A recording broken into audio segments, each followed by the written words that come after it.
Thrown into the pit. He says that they are the real filth here because they are just blobs of meat without a brain or a will. He swears that he will send them all to hell, when suddenly he notices that the murderer is among the crowd as well. However, he gets no chance to tell anyone about it as he is thrown off the edge.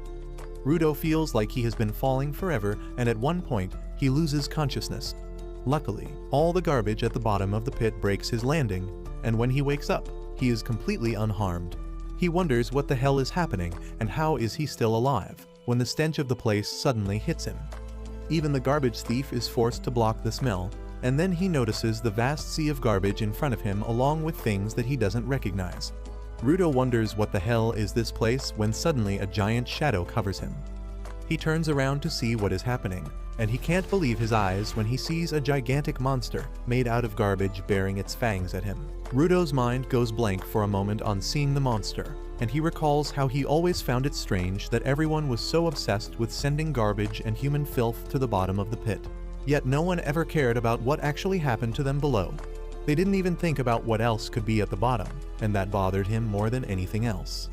However, he quickly snaps out of it and starts running for his life as the gigantic monster starts approaching him. Things suddenly take a turn for worse as the monster roars loudly, and as a result, more monsters pop out from the garbage pile. They start chasing after Rudo, who runs as fast as he can, but it is all pointless because he soon gets trapped. He wonders what these monsters are and if they are really piles of junk that can move on their own. The monsters suddenly pounce on him, and he somehow dodges their attacks. He tries to run away but trips and falls right on top of a human skull, making him realize what his fate is going to be. Rudo curses at the bastards who threw him down to the hellish place, and just then, the heap of garbage he was standing on crumbles down. Rudo quickly finds himself at the bottom of a cliff that keeps him at a safe distance from the monsters, but there is another thing that is killing him.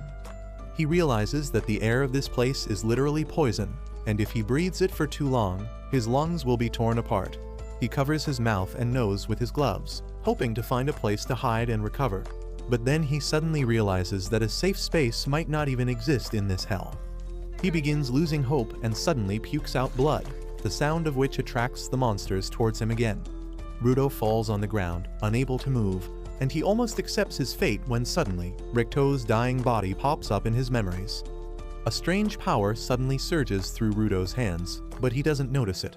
However, he feels his vision changing, and he starts seeing lights coming out from the garbage piles and from the iron pipe in front of him. Rudo crawls towards it, determined to stay alive because he has a reason to live. He grabs the iron pipe and gets up, declaring that he will return to the surface and get his revenge on the people who sent him here and on the bastard who killed his dad. Rage starts swelling up inside him, and the monsters sneak towards him using this chance. However, as one of them attacks him, Rudo simply hits it away with the iron pipe without even bothering to look at it. As a result of that attack, Akin flies away and hits the umbrella of another resident of the pit, who is surprised that someone who can fight against the monsters has arrived here. Meanwhile, Rudo has gone batshit crazy while fighting the monsters. He doesn't care about the poisonous air or the blood flowing down his nose as he keeps jumping around. And even getting slammed into the huge rocks at great speed doesn't seem to do much damage to him. A monster crushes the rock he was stuck on, burying him in rubble, but Rudo gets out and pulls a pole along with him. He swings it with full strength, dealing great damage to the monster, but then suddenly, another monster emerges from right underneath him. Rudo somehow jumps away from its jaws, but then the results of breathing in the poisonous air finally hit him. He begins spewing blood again, and the monsters use this chance to creep up on him. Luckily, his mysterious power rises once again, giving him the strength and madness to stand in his position even as two monsters attack him at the same time. Rudo comes out of the collision safely and uses a metal sheet to cut the skull of the first monster. He then attacks the second monster, slashing it in half and causing it to explode. He takes a break after that, but then another gigantic monster begins walking towards him.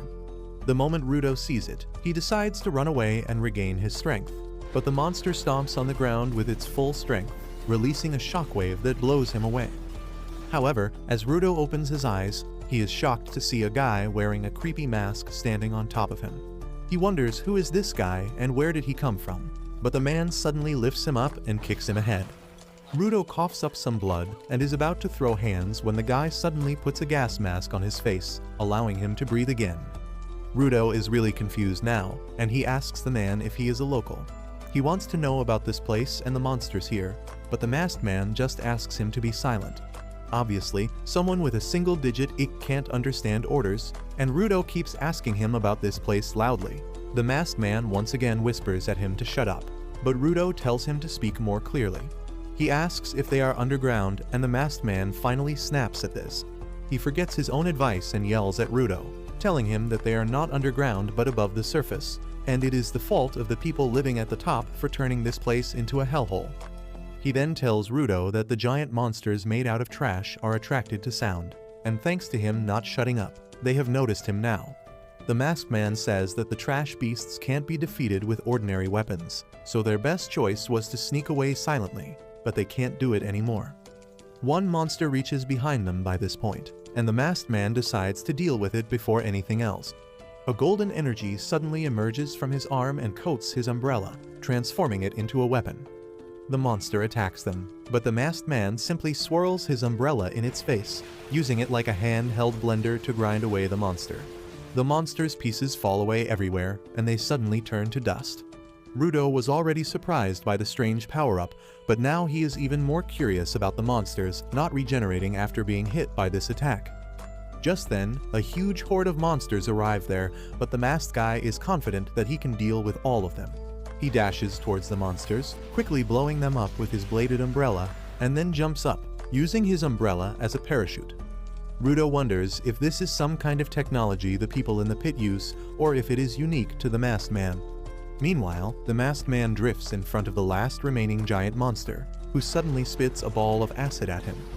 He blocks and scatters the acid with his umbrella, and the acid violently explodes on hitting the garbage patches. The masked man then uses the monster's head as a base to jump up higher, and after that, he pours more energy into his umbrella, increasing its size and destructive power. He dives towards the monster's head with that, cutting through him and the ground as well. Once that is done, the masked man heads back to Rudo, who asks him who the hell is he. The man removes his mask and introduces himself as Injin, a simple cleaner, but the very next moment, the sick air makes him regret his decision. Injin curses Rudo for making him take off his mask, and then suddenly, Rudo collapses. While he is unconscious, he dreams of an incident from his childhood. He had returned home after being bullied and pushed into the sewer by the other boys because he told them that objects are alive, and they didn't believe him. Regto asked him if he hit the boys back, and Rudo replied that he did not. He asked Regto if he was really telling the truth when he said that when an object is treated with care, a soul will eventually come to inhabit it. As Regto cleaned him up, he said that the story was just an old legend to make people cherish what they had, but personally, he liked to believe that everything had a soul. Rudo grew increasingly curious on hearing this and asked if the things around their house had a soul too, including his gloves. Regto just replied that if he treats them with care, they would have a soul one day. Rudo suddenly wakes up from his dream with that, and he finds himself chained and being dragged by Injin. Rudo curses him, telling him to let him free, but Injin says that he is just taking him to a safe place. Rudo doesn't care about that anymore because he wants to go back up to get his revenge, but those words make Injin stop in his tracks. He tells Rudo that it is impossible to climb back up to the place they call the sphere, which is basically in the sky, and it is constantly on the move. He then resumes dragging Rudo, saying that getting back is not possible now, and he should just calm down and accept his new situation. Rudo, however, refuses to give up, saying that he will get back to the sphere at all costs. He believes that Injin knows the way to go there but is hiding it from him, and he yells at him to tell him everything he knows or he will keep shouting till more monsters come. Injin is pissed at this, and he tells Rudo that he will tell him exactly what kind of place this is. He starts dragging him even more carelessly and finally takes him to a clearing in a canyon that is 100 times cleaner than the surroundings. Injin drops him there, telling him to have fun as he quickly leaves. Rudo curses him to at least free him, but Injin goes away without saying anything. Suddenly, a bunch of men wearing gas masks come out of the trucks, and they start heading towards Rudo. He wonders if they are the inhabitants of this place, and the people are also incredibly curious about him. Judging by his clothes, they wonder if he is from the sphere, and they creepily approach him with their questions. Rudo nervously tells them that he fell from the sphere, and the men suddenly throw away their masks. They seem really excited to see a living sphere dweller with them because they always found their dead bodies in the past. They get overly curious and begin examining Rudo's face, and he immediately moves away from them. The men tell him that they mean no harm and start untying him, which makes him think that they are much nicer than Injin. However, it all turns out to be a trap, and soon, Rudo finds himself chained really tightly inside a truck. He wonders what the hell is happening, but the men outside talk about how lucky they are to get a real living spherite because he will definitely fetch an enormous amount. They talk about how people pay crazy money for the body parts and clothes of the dead spherites, and finding a rare one will drive them crazy. The leader of the men then tells Rudo that the reason people are willing to pay such a huge amount of money for spherites is because they hate them. He curses the people living in the sphere who dumped all their waste on the planet until it piled up, poisoning the air and creating monsters. The people who died from the monsters or lost their homes because of the toxic air and land bear deep grudges against the spherites, and once they find a live one, they will go medieval on his. The leader then decides to feed Rudo something to welcome him to the surface, and that food is rotten meat and other spoiled things. He keeps mocking him throughout, saying that spherites like him don't even touch garbage, so he can't possibly digest food like this. However, as he tries to shove a piece of meat down Rudo's throat, the man makes the biggest mistake of his life.